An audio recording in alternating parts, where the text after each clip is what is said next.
ಜನಕ್ಕೆ ದೇವ್ರ ನಂಬಿಕೆ ಇಲ್ಲ. ಬೇಡ, ನಂಬೋದು ಬೇಕಿಲ್ಲ. ನಾನು ಅವ್ರನ್ನ ಕೇಳೋದಷ್ಟೇ, ದೇವ್ರನ್ನ ನಂಬೇಡಿ ನೀವು, ಆದರೆ ಡಿಕ್ಲೇರ್ ಮಾಡಬೇಡಿ ಎಲ್ಲರ ಹತ್ರನೂ ನಾನು ನಾಸ್ತಿಕ ನಾಸ್ತಿಕ ಅಂತ. ಅದೇ ದೊಡ್ಡ ಗ್ರೇಟ್ ಅಲ್ಲ. ಆಸ್ತಿಕ ಅಂದ್ರೂ ಏನು ಗ್ರೇಟ್ ಅಲ್ಲ, ನಾಸ್ತಿಕ ಅಂದ್ರೂ ಗ್ರೇಟ್ ಅಲ್ಲ. It's A quality, it's an attitude. ನಾ ಹೇಳೋದು ನಾಸ್ತಿಕತೆ ಆಸ್ತಿಕತೆ ಬಿಟ್ಬಿಡಿ. ನಿಮಗೆ ನಿಮ್ಮ ಮೇಲೆ ನಂಬಿಕೆ ಇದೆಯಾ ಫಸ್ಟ್ ನೋಡಿ. ಯಾರಿಗೆ ನಿಮ್ಮ ಮೇಲೆ ನಿಮ್ಗೆ ವಿಶ್ವಾಸ ಇದೆ ಅವರೆಲ್ಲರೂ ಆಸ್ತಿಕರೇ. ನಾವು ಅದನ್ನು ಆಸ್ತಿಕರು ಅಂತ ಕರಿತೀವಿ.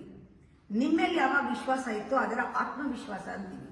ಆತ್ಮನ ಪರಮಾತ್ಮ ಅಂತೀವಿ. ಅದಕ್ಕೆಲ್ಲ ಒಂದು ಹೆಸರಿಟ್ಟಿದ್ದೀವಿ ಅಷ್ಟೇನೇನೆ. ನೀವು ನಂಬಿದ್ರೆ ಯಾರ ಹತ್ರನೂ ನಾನು ನಾಸ್ತಿಕ ಅಂತ ಹೇಳ್ಬೇಡಿ. ಇಲ್ಲ ನಾನು ನನ್ನ ನಂಬಲ್ಲ ಅಂತ ಹೇಳ್ಕೊಂಡು ತಿರುಗಿ. ಎರಡನೇದು, ನಿಮ್ಮನ್ನು ನೀವು ನಂಬಿದಾಗ ಎಲ್ಲರನ್ನೂ ಕೂಡ ಹಾಗೆ ನಂಬ್ತೀರಾ ಅಲ್ವಾ? ಆತ್ಮೀಯರಾಗ್ತಾರಲ್ಲ ಎಲ್ಲರೂ ನೀವು ಪರಮಾತ್ಮನೇ ನೋಡ್ತಾ ಇದ್ದೀರಾ ಅಂತ. ಆದರೆ ಒಪ್ಪಲ್ಲ ನೀವು. ಯಾಕೆ? ಎಲ್ಲರೂ ದೇವರೇನೆ. ನಿಮಗೆ ಬೇಕಾದಾಗ ಪ್ರೀತಿಯಿಂದ ಬರ್ತಾರಲ್ಲ, ನಿಮ್ಗೆ ಇಷ್ಟ ಬಂದು ತಂದ್ಕೊಡ್ತಾರಲ್ಲ, ನಿಮ್ಗೆ ಒಳ್ಳೇದನ್ನು ಹೇಳ್ತಾರಲ್ಲ, ಅವರೆಲ್ಲ ಏನು ನೀವು ಹಾಳಾಗಬೇಕು ಅಂತ ಇಲ್ವಲ್ಲ, ಅವರೆಲ್ಲ ಒಳ್ಳೆಯವರಲ್ವಾ? ಆ ಒಳ್ಳೆತನನೇ ದೇವರು.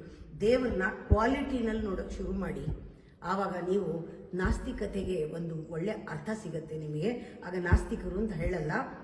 ಆಮೇಲೆ ಆರ್ಗ್ಯೂ ಮಾಡಲ್ಲ ದೇವರಿಲ್ಲ ಅಂತ. ನಿಮ್ಮ ಇಂಟೀರಿಯಾರಿಟಿನ ಬೈಕೊಳ್ಳಲ್ಲ.